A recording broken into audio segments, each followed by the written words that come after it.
The black race is one of the branches of the human race.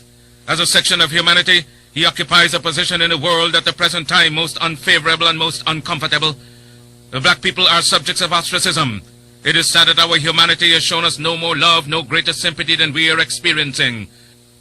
Wheresoever you go throughout the world, the black man is discarded, is ostracized, is relegated to the lowest in things, social, political, and economical. This therefore suggests a problem and one that must be solved. We in this section of the world are not entirely free from this unkind, unsympathetic, and uncharitable behavior of the groups or races around us. But since man has been placed on his own responsibility, whether he be black, white, or yellow, he must act on his own account. We will not unduly whine or complain, but reason among ourselves and see what can be done to remedy this state of affairs. Life is a conflict. You have to fight your way through it, whether you will it or not. Those of us who are able to fight most stubbornly live, accomplish most, and to them go the laurels, the palms, and triumph of our civilization and world. We unfortunately have not been trained nor educated to the truths of life, paradoxically so. He has shown us no more love, no greater sympathy than we are experiencing. Wheresoever you go throughout the world, the black man is discarded, is ostracized, is relegated to the lowest in things, social, political, and economical. This therefore suggests a problem and one that must be solved. We in this section of the world are not entirely free from this unkind, unsympathetic, and uncharitable behavior of the groups or races around us. But since man has been placed on his own responsibility, whether he be black, white, or yellow, he must act on his own account. We will not unduly whine or complain, but reason among ourselves and see what can be done to remedy this state of affairs. Life is a conflict. You have to fight your way through it, whether you will it or not. Those of us who are able to fight most stubbornly live, accomplish most, and to them go the laurels, the palms, and triumph of our civilization and world. We unfortunately have not been trained nor educated to the truths of life, paradoxically so. May I say something to you to give you a true knowledge of yourself and life, so that the same glory and success attained by other men who understand themselves may be yours. Man in the full knowledge of himself is a superb and supreme creature of creation. When man becomes possessor of the knowledge of himself, he becomes master of his environment, the captain of his own ship, the director of his own destiny, the accomplisher of his own ends. Man should understand himself because man is full of knowledge, and this knowledge is a gift of nature. When Mother Nature created man, she deprived him of nothing. He was given the faculty of understanding all things around him. This faculty for understanding has not been taken away from him. None of his senses have been taken away from him. So there is no excuse for the black man in lacking the knowledge that man is used to beautify the world and produce all that he needs for his happiness and civilization. Look the world over, and whatever you see in it that is pleasing to man, contributing to man's comfort, to his needs and to his satisfaction, it is but the work of man. Man blessed with the knowledge of himself and the understanding of all things around him.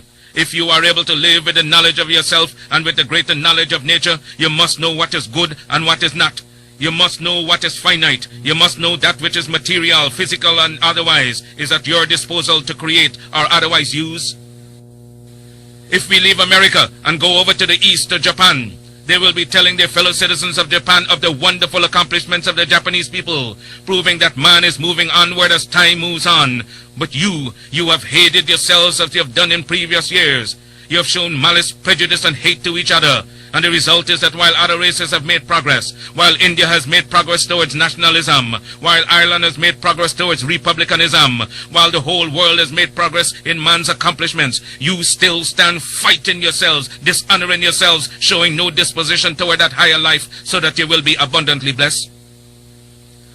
So reflect and think that you were created for some purpose other than exhibiting malice toward your neighbor or fellow men of your own race. What a pity it is that we cannot stand united without a written law. There is no written law compelling other races to stand together. They are brought together by the gentle touch of nature. The unwritten law of nature causes them to stand together on all occasions. So wheresoever you find them in the field, that one gentle touch of nature causes them to stand together, if need be, die together. But with the black man, you can preach to him from the pulpits. You lecture from the platforms, from the byways and the hedges. The spirit of cooperation, but he will not cooperate. You talk to him gently, you try talking harshly to him, he still will not cooperate. The result is that he falls prey to those who understand themselves and walk through the world making you their serfs and slaves. You must acquire an understanding of yourselves. Look around you. See the smiling pictures of nature, the beautiful hedges, the wonderful mountains, the wonderful vegetation all around. But because of your disposition to each other, you live in suffering, in want, in penury, and in debt. You lack the gentle touch of nature, love for each other. You hate yourselves. Black men, what is wrong with you? Why have you no affection for yourselves? Could I hope to see you living among yourselves as the people I've spoken of? Living in charity, love, and in sympathy with each other? It can be done. I wonder if you will adapt that course. Isn't it easier to enjoy prosperity than to live in ignorance and darkness? Why select the worst out of nature? Nature never gave pain, suffering, and death to the world. It was man himself who selected death, pain, and sorrow. I wonder if I cannot inspire you to select between good and evil. Let me impress upon you once again that whatsoever your hardships may be, whatsoever your difficulties in life, they are your own selection. And so if you encourage them, if you husband them and take them to your bosom, they will abide with you.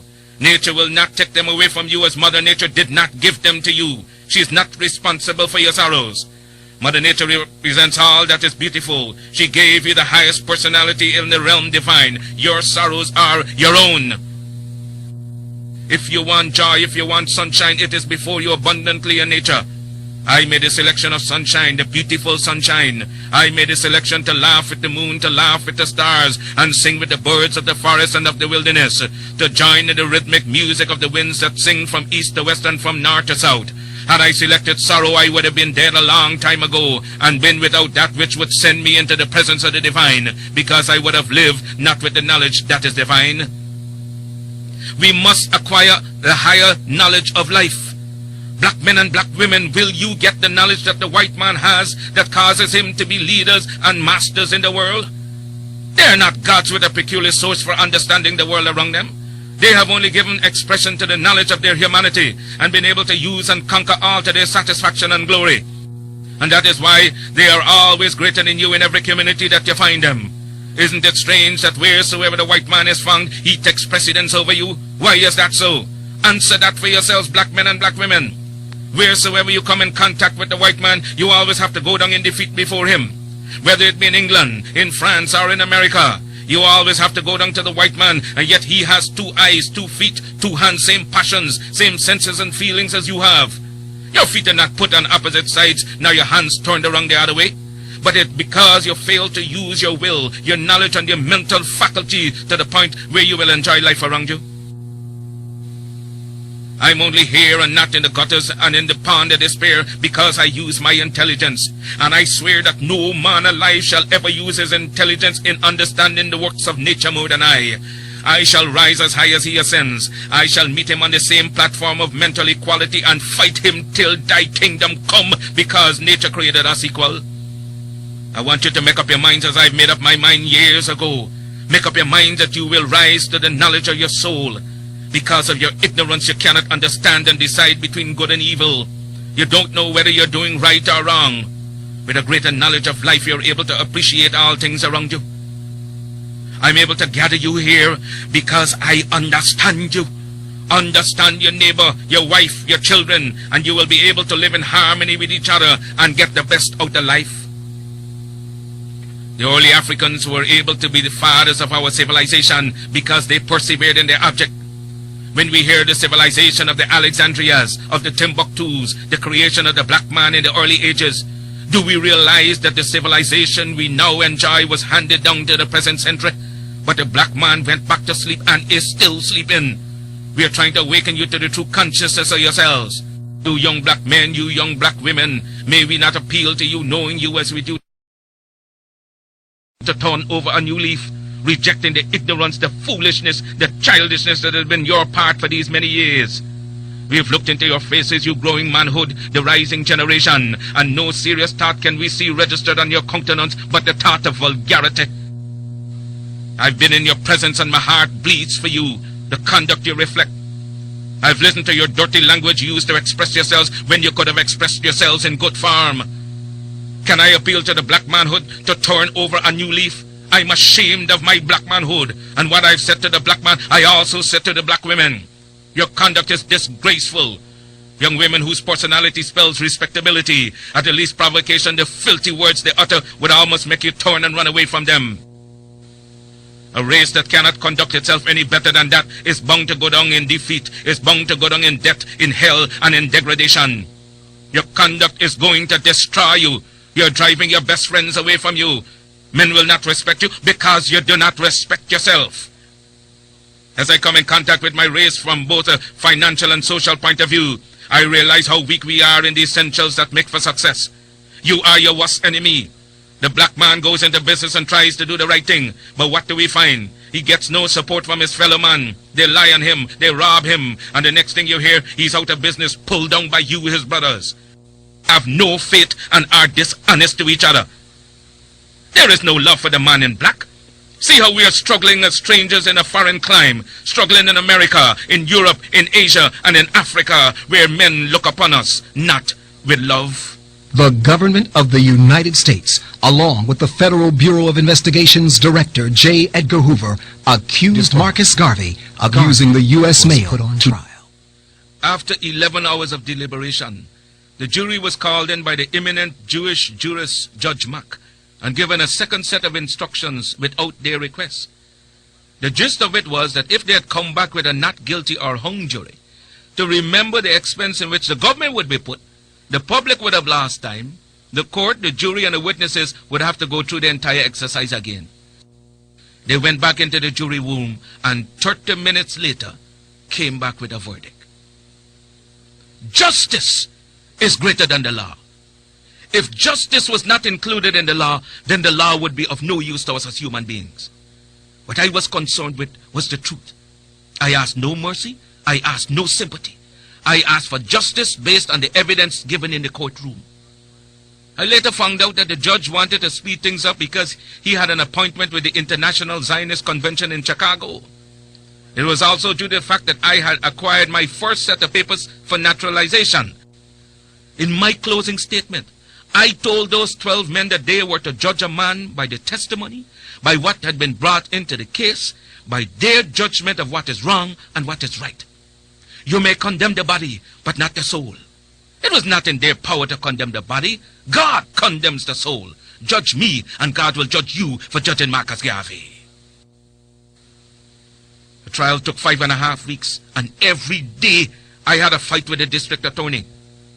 As we went along, I realized it was impossible for me to escape the traps that were being laid out by the press, rival organizations, personal enemies, foreign governments who were interested in me being convicted.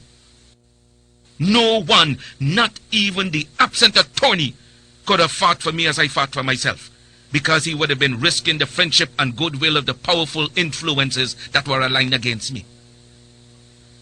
There were several witnesses brought in by the government, who probably because of a bribe would say anything the prosecutors told them to. For instance, Edgar Gray, a man with a superabundance of intelligence, could not say where he was really from. He claimed he was born in Sierra Leone, West Africa. That man was a coconut born in Antigua. Superabundance of intelligence, could not say where he was really from. He claimed he was born in Sierra Leone, West Africa. That man was a coconut born in Antigua. Gray disappeared from the UNIA with funds of the organization which he handled in my absence and for whom a warrant was out for his arrest. There was also Leo Healy. I regarded him as a friend. The very morning when he came in to testify, I met him outside, shook his hand, not knowing that he was there to testify against me. And he said I was a good man, then I was bad because I did not pay him the bills of the Black Star Line. Garvey was not the Black Star Line. We were not asking his opinion of the Star Line. We were asking his opinion of Marcus Garvey. He said understand that he believed that I was a member of the Ku Klux Klan. Now he knows there ain't no black man a member of the KKK. Well, when we placed Mrs. Lawson on the witness stand, well, she wore dark glasses obviously to obscure the movements of her eyes and her line of stare as she tried to communicate with the prosecutor. During cross-examination, we asked her to show her subpoena. She fumbled around and looked at the district attorney, lowering her head, waiting for his approval. She said she bought stock in 1917, even though the Black Star Line never sold stock in 1917. It was not in existence then. She claimed to be sick, as were two other witnesses who were able to make a quick $30 in the 5 minutes they spent on the stand. Prosecutor wanted to appeal to the sympathy of that jury. A young man named Cargill admitted on the stand to the dismay and disgust of the prosecutor that he was told what to say concerning the circulars and letters supposedly brought in as evidence in the case. Folks try to misrepresent me and say that I do not like white people. Some of my best friends are white. The bishop, who was my friend since my youthful days, testified. When I asked him of his opinion of Marcus Garvey, he said, doubtful. They didn't understand what he meant. I was a public man. Opinions differ. Surely some men are doubtful of me and some are not. He didn't say that Garvey was doubtful. When I asked him for his personal opinion, the question was objected to and sustained by the judge, claiming that it was an improper question. There were some white-controlled newspapers who felt that I was railroaded. I remember one of them stated that my troubles began when I stepped on the toes of France and Great Britain, and that it was a very grave question whether justice had been in my case. After I was found guilty, they released me on $25,000 bail pending the hearing of the appeal. While waiting, I formed the Black Cross Navigation and Trading Company, business enterprises which comprised the Negro Factories Corporation, the Black Eagles Flying Corps, dress and millinery shops, a publishing company and printing plant, a phonograph company, a restaurant, laundries, a black doll factory, a hotel, a chain of grocery stores, and the Royal African Motor Corps, a fleet of moving vans. I was in Detroit when the mandate was handed down. Having received the telegram to return immediately, I got on the first train leaving for New York. When I arrived, I was brutally seized by heavily armed men and pulled from a Pullman car at the 125th Street station and taken to the Tombs prison. But that there are certain people who do not like me because I am black. They do not like me because I was not born in the United States. Some Irish slave master gave my great-great-grandfather his name. Garvey is not an African name. It's Irish. Garcia is not African, nor is Thompson or Johnston. They were inherited from our slave masters, English, French, Irish, or Scotch. If I was born in Jamaica, it was no fault of mine. It was because the slave ship which took me to Jamaica did not go to American ports, and that is how some Negroes in America were not born in the West Indies. Mr. Garvey, why would you want to stand up to a great republic like America? We're not fighting America. We're not fighting this great government. Then what are you doing? We're fighting hypocrisy and lies, and this we're going to fight until the bitter end. Are you fearful of being deported? There's no federal law whereby I could be processed against on the grounds of being an undesirable from the point of view of deportation. Yes, there is. Under Section 19 of the Act to regulate the immigration of aliens to and their residence in the U.S. I arrived in this country on March 23rd, 1916. Today is June 18th, 1923. That law still has not been enacted. From the NAACP says, and I quote, Garvey must go. Which is why J. Edgar Hoover has trumped up these charges against me. Do you think it was a good idea to fire your attorney? Yes. Do you think that representing yourself could backfire on you? No, I do not. Why not? The Constitution allows every man the privilege to defend themselves, to prove his innocence before an American court of justice, and so I decided to do so irrespective of being a lawyer. District Attorney Mattock asked the jury, quote, gentlemen, will you let the tiger loose? What's your reaction? Guilty men are afraid of jail. I'm as much at home in jail for the cause of human rights as I am in my drawing room. Well, what did you think of Mr. Dancy's testimony? Mr. Dancy was used by this government to testify against me. You heard him when the prosecutor asked him whether any of the letters were from the Black Star Line. He couldn't remember. He couldn't remember. Mr. Dancy can't read. My life is at stake and he couldn't remember. What happened in that courtroom was a charade. You all know he was just lying through his teeth. You're a foreigner. Why are you making all these waves? Even George Harris, editor of the New York News, a colored newspaper published in Harlem, referred to you as an alien. An alien is one who enters a country on his own account without any invitation and who domiciles himself in that portion of the country because of his own desire. Isn't that exactly what you do? Fathers, but against my will, by stubborn protest, somebody seized me and brought me here from my silent repose in Africa 300 years ago. When they get rid of you, then what? This is only the first Marcus Garvey. There will be other cubs in the fold. You met with Edward Young Clark, the acting imperial wizard of the Ku Klux Klan? Yes. What was that meeting like? It was rather cordial. He made it clear that they are interpreting the true spirit of every true American. What is the attitude of the Klan towards a Negro who desires to be, say, President of the United States? That he shall never be as long as there is one white man living in this country. But isn't America a white man's country? Yes, it is a white man's country because he conquered the Indian, exterminated him, and took possession of his property. I'd say the KKK is the invisible government of the United States. What do you mean? The clan represents the spiritual feeling and even the physical attitude of every white man in this land. Do you realize that such statements could get you lynched? We have 5 million substantial oak trees between Africa and the West Indies. We are ready for a lynching party tonight if they wanted to. Recently, there have been several rapings of black women by whites. Was that discussed? Yes, it was. He claims that they are as much against that as any self-respecting Negro should be. But I know better. In my opinion, they are structured for the purpose of offending, suppressing, and killing Negroes. I would advise every Negro and those who aspire to leadership to form an organization similar to that of the Ku Klux Klan, so that they may be able to look out for their own interests and not continue to be begging white people to do for them what they ought to be doing for themselves. Thank you very much. Part of my trial is that I was indicted along with others for conspiracy to use the United States mails to defraud in promotion of the Black Star Line Steamship Company. Yet my conviction was void of conspiracy in that I alone was convicted. If I understand my conviction clearly, I was convicted for selling stock in the Black Star Line after I knew it to be insolvent. The difference between us and the trial court is that they wanted a conviction. All the others who had more to do with the actual selling of stock than I went free because they were not wanted. I received the fullest penalty that the law could impose. 5 years in the penitentiary, the maximum fine of $5,000 as provided by the law, and the entire cost of the case, a condition not generally imposed maybe once in 25 years. It was not Marcus Garvey on trial. It was not a question of money on trial. It was the principle of a race fighting for liberty on trial. And when you attack the principles of the UNIA, Garvey goes to war, and he remains on the firing line until he passes away or until Victor perches on the banner. I am going to prison because I dare to serve you, neglect my home, a loyal and dear woman, my wife, and myself. Above all, the things I prize most in the world is the honor of my name. I have never in all my life, to my conscious knowledge, done one mean act, because it has always been the policy of my life to live with honor or die for the principle. How well I have succeeded is made manifest in the sweeping consciousness that has taken hold of the race in Africa, America, the West Indies, Central and South America, Asia, and my imprisonment for so doing.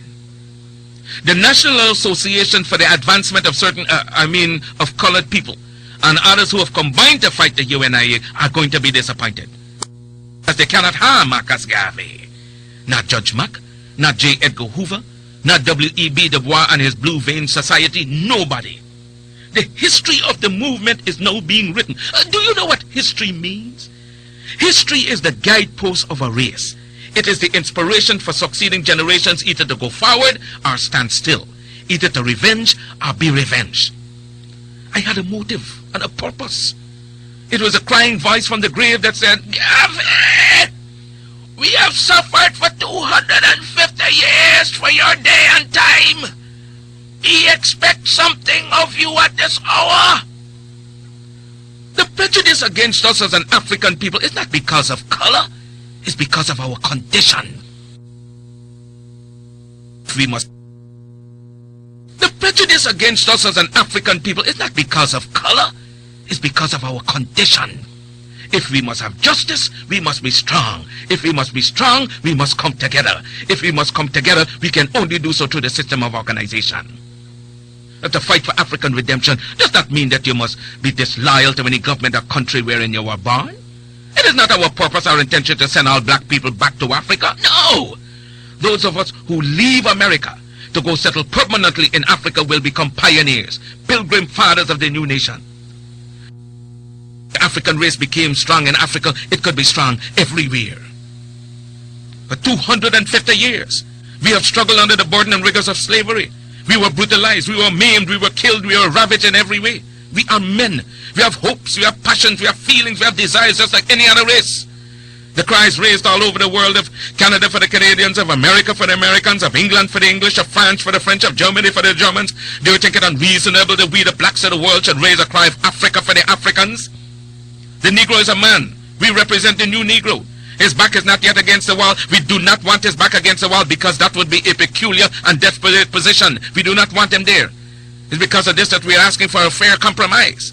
The Belgians have control of the Belgian Congo, which they cannot use. They have not the resources to develop nor the intelligence. The French have more territory than they can develop. There are certain parts of Africa in which you cannot live at all. So it is for you to come together and give us a United States of Africa. We are not going to be a race without a country. God never intended it, and we are not going to abuse God's confidence in us as men.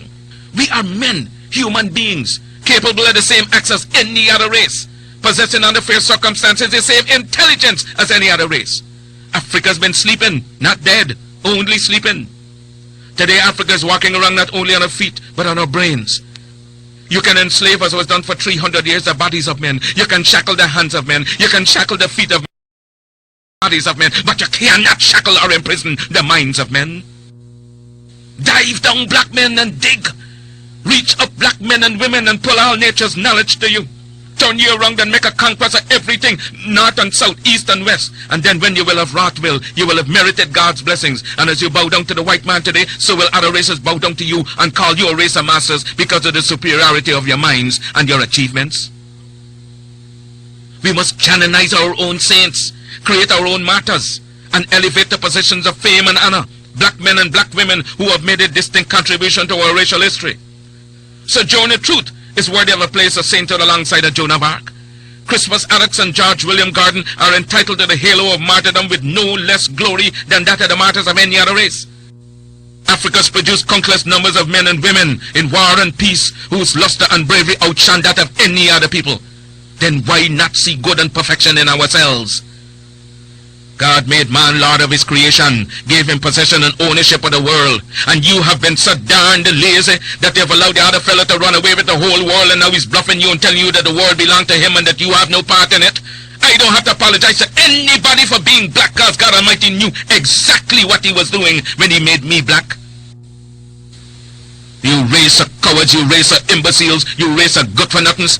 If you cannot do what other men have done, what other races have done, what other nations have done, then you can we do it? We can do it. Is any leadership that teaches you to depend upon another race is a leadership that will enslave you. Let me say that again. Any leadership that teaches you to depend upon another race is a leadership that will enslave you. They gave leadership to our foreparents, and that leadership made them slaves. But we decided to find a leadership of our own to make ourselves free men. Babylon did it. Assyria did it. France under Napoleon did it. Germany under Prince von Bismarck did it. Britain under William Pitt, Earl of Chatham did it. America under George Washington did it. Africa with 400 million black people can do it. Because when the history of my suffering is complete, future generations shall have in their hands the guide by which they shall know the sins of the 20th century. I know, and I know you too believe in time, but we shall wait patiently for 200 years if need be to face our enemies through our posterity. After my enemies are satisfied, in life or death I shall come back to serve even as I served before. In life I shall be the same, in death I shall be a terror to the foes of African liberty. Than me to be the real Marcus Garvey I would like to be. If I may come in an earthquake or a cyclone or a plague or pestilence or as God would have me, then be assured that I shall never desert you and make your enemies triumph over you. If I should die in prison in Atlanta, my work shall not only just begin, but I shall live in the physical or the spiritual to see the day of Africa's glory. When I am dead, wrap the mantle of the red, the black, and the green around me. For in the new life I shall rise up with God's grace and blessings to lead the millions up the heights of triumph in the colors that you well know. Look for me in the world when there are storm. Look for me all around you. For I shall come back and bring with me countless millions of black slaves who have died in America, who have died in the West Indies, and millions who have died in Africa to aid you in the fight for liberty, freedom, and life. The world today has gone drunk and crazy with its power, and by such through injustice, fraud, and lies have crushed the unfortunate. But if I'm crushed by the system of influence and misdirected power, my cause shall rise again to plague the conscience of the corrupt. For this I'm happy to suffer and even die, but I will write the history for the millions that are coming and leave the posterity to reckon with the host for the deeds of their fathers. If others laugh at you, return the laughter to them. If they mimic you, return the compliment with equal force. They have no more right to dishonor, disrespect, and disregard your feeling in manhood than you have in dealing with them. Honor them when they honor you. Disrespect and disregard them when they vilely treat you. Their arrogance is but skin deep, an assumption that has no foundation in morals or in law. They have sprung from the same family tree of obscurity as we have. Their history is rooted as primitiveness as ours. Their ancestors ran wild and naked, lived in caves and in branches of trees like monkeys as ours. They made human sacrifices, ate the flesh of their own dead and the raw meat of wild beasts for centuries, even as they have accused us of doing. Their cannibalism was more prolonged than ours. When we were embracing the arts and sciences on the banks of the Nile, their ancestors were still drinking human blood and eating out of the skulls of their conquered dead. When our civilization had reached the noonday of progress, they were still running naked and sleeping in holes and caves with bats, rats, and other insects and animals. After we had already unfathomed the mystery of the stars and reduced the heavenly constellation to minute and regular calculus, they were still backwoods men living in ignorance and in blatant darkness. The world today is indebted to us for the benefits of civilization. They stole our arts and sciences from Africa. Then why should we be ashamed of ourselves? Remember always that the Jew in his political and economic urges is always first the Jew. The white man is first the white man under all circumstances, so you can do no less than be black, buy black, and then all else will take care of itself. No one inoculate you with evil doctrines to suit their own conveniences. There is no humanity before that which starts with yourself. Charity begins at home. So first to thyself be true, and thou canst not then be false to any man. Being at present scientifically the weaker race, in your homes and everywhere possible, you must teach the higher development of science to your children, and be sure to develop a race of scientists par excellence. For in science and religion lies our only hope to withstand the evil designs of modern materialism. At the great Church of Rome, black people the world over must practice one faith, and that of confidence in themselves, with one God, one aim, one destiny. Never forget your God. Remember, we live, work, and pray for the establishing of a great and binding racial hierarchy, the founding of a racial empire whose only natural, spiritual, and political limits shall be God and Africa at home and abroad. Because we are descendants of a suffering people. We are the descendants of a people determined to suffer no longer. Many men and women as black as I am, and even more so, had believed themselves white under the West Indian Aryan Society. I was simply an impossible man to use openly the term Negro, yet everyone beneath his breath was calling the black man a nigger. I had to decide whether to please my friends and be one of the black whites of Jamaica and be reasonably prosperous, or come out openly and help improve and protect the integrity of the black millions and suffer. I decided to do the latter. There is no future for people who deny their past. My foreparents, my grandparents, my mother, my father did not suffer and die to give me an education to slight, oppress, or discourage my people. Whatsoever education I acquired out of their sacrifice of over 300 years, I shall use for the salvation of the 400 million black people of the world. And the day when I forsake my people, may God Almighty say there shall be no more light for you. I unequivocally rejected the racist assumption of much white American Christianity, namely that God had created the black man inferior, that he had intended Negroes to be a servant class, hewers of wood and drawers of water. I predicated my view of man in the doctrine of Imago Dei. All men, regardless of color, were created in the image of God. From this premise followed the equality of all men and the brotherhood of all men. The biblical injunction of Acts 17:26 reminds us that he created of one blood all nations of men to dwell on the face of the earth. I was most interested in brotherhood within his own race, because if Negroes are created in God's image and Negroes are black, then God must in some sense be black. If the white man has the idea of a white God, let him worship his God as he desires. We have found a new ideal. Because whilst our God has no color, and yet it is human to see everything through one's own spectacles, and since the white people have seen their God through their white spectacles, we have only now started to see our God through our own spectacles. We believe in the God of Ethiopia, the everlasting God, and we shall worship him through the spectacles of Ethiopia. Do you know what it is to be a man? To be a man is to bear resemblance of the Creator, the image of the Creator. If you are conscious of the fact that you are created in the image of the Creator, then you are a man. Man is a religious being. That is to say, you must have some kind of belief. Call it superstition or not. Some of us make our God the God of fire. Some of us make our God a God of water. Some of us make our God a God of elements. And others of us accept the Christian belief. Religion is something we cannot eliminate from his system or destroy in him. Therefore it is folly for any man to go about attacking another man's religion, because to him it is fundamental. Be a Mohammedan, that is your religion. We are entitled to our own religious beliefs. Some of us are Catholics, some of us are Baptists, some of us are Presbyterians, and we deem it a right to adhere to our own particular belief. The white world has always tried to rob and discredit us of our history.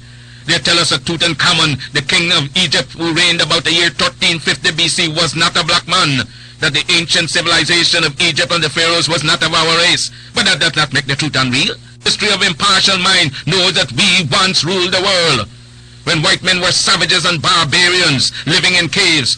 Thousands of our professionals at that time taught in the universities of Alexandria, then the seat of learning.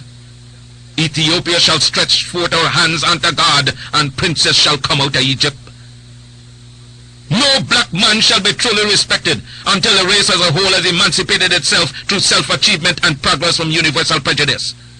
He has to build his own government, industry, art, science, literature, and culture before the world will stop to consider him. Until then, we are but wards of a superior race and civilization and the outcasts of a standard social system.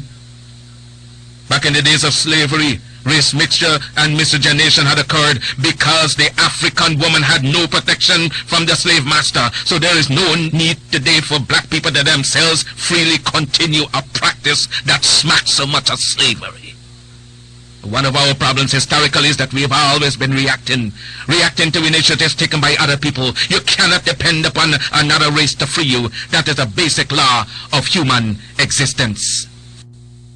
I came into the Caucasian culture at a time when the white man still had a need for the black man's labor.